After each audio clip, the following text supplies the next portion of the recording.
সুপ্রিয় দর্শক শ্রোতা, মাটিকুমড়া গ্রামে আজকের এই সকালবেলা কিন্তু একটা অজ্ঞাত লাশের সন্ধান মিলেছে। আমরা সেই ঘটনাস্থানে এখন আছি। এই লাশটি কে বা কোথা থেকে এসেছে সেটা কেউ বলতে পারছে না।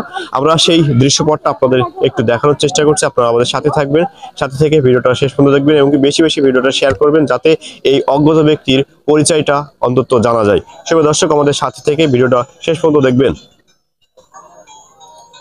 সুপ্রিয় দর্শক, আপনারা দেখতেই পাচ্ছেন এখানে কিন্তু প্রচুর পরিমাণ মানুষ জমা হয়ে গেছে। এটা মূলত মাটিকুমড়ার উত্তর পাড়ার যে চৌরাস্তার পাশেই আর কি, 3 রাস্তার পাশেই এই জায়গাটি আপনারা দেখতে পাচ্ছেন। মূলত ঝিগরগাছা থানার, যশোর জেলা ঝিগরগাছা থানার মাটিকুমড়া গ্রামে কিন্তু কিছুদিন আগে একটি দুর্ঘটনা ঘটে গেছে। সেই তার কিছুদিন পরেই কিন্তু আজকেও সেই একই ঘটনা এই মাটিকুমড়া গ্রামে ঘটে গেছে। আপনারা সেই দৃশ্যপটটা দেখতে পাচ্ছেন। ভিডিওটা অবশ্যই শেয়ার করে রাখবেন। যে অজ্ঞাত যে ব্যক্তিটি পাওয়া গেছে, এই ব্যক্তিটির কিন্তু পরিচয় আমরা এখনো জানতে পারিনি। সেই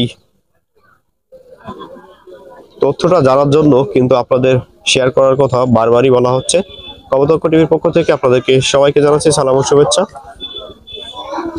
আজকের সকালে কিন্তু এই যে জায়গাটি আপনারা দেখতে পাচ্ছেন, মাটিকুমড়ার উত্তরপাড়ায় এখানে একটি অজ্ঞাত ব্যক্তির লাশ পাওয়া গেছে।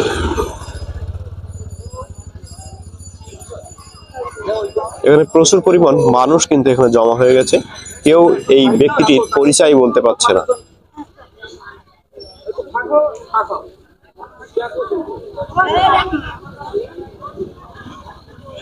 শুভ দর্শক, কিছুদিন আগে কিন্তু এই মাটিকুমড়ার কিন্তু একটা দুর্ধর্ষ ঘটনা ঘটে গেছে। কিছুদিন পরই কিন্তু মাটিকুমড়ায় আবারও একটি মরদেহ পাওয়া গেল। আসলে বলতে পারছে না কেউ যে কি কারণে বা কে বা কারা এই লাশটি এখানে রেখে গেছে বা এখানে এমন একটি ঘটনা ঘটেছে, সেই দৃশ্যপটটা কিন্তু কেউ বলতে পারছে না।